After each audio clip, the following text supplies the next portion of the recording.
Civil rights leaders make a joint condemnation of the violence and call for an end to the rioting.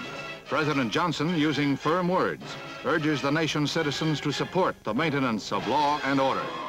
While Newark struggles to restore peace and order, the racial bitterness spreads to 4 nearby suburban towns, where a policeman is beaten to death, guns are stolen, looting and violence are reported.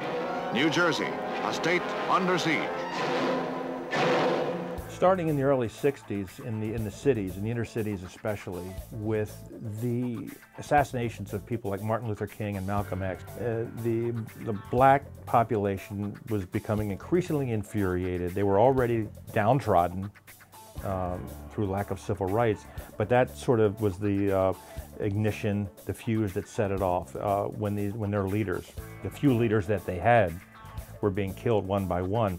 That led to a black empowerment movement. You had the Black Panthers and other groups like that that were becoming more and more radicalized, more and more taking to the streets. So the blacks were getting their own identity at the time, a different kind of identity, of an aggressive identity, if you will. That, I think, led to a new kind of filmmaking, where blacks were taking control of their filmmaking. But it all came out of, I believe, the violence of the 60s again. It changed us all. There is something that happened in the film In the Heat of the Night.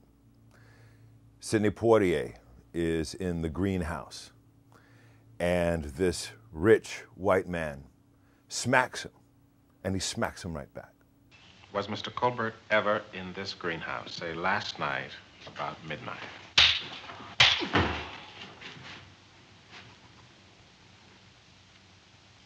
Gillespie? Yeah. You saw it. I saw it. But what are you going to do about it?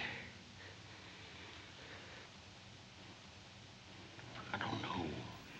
Many people had never seen that before. And that moment said equality.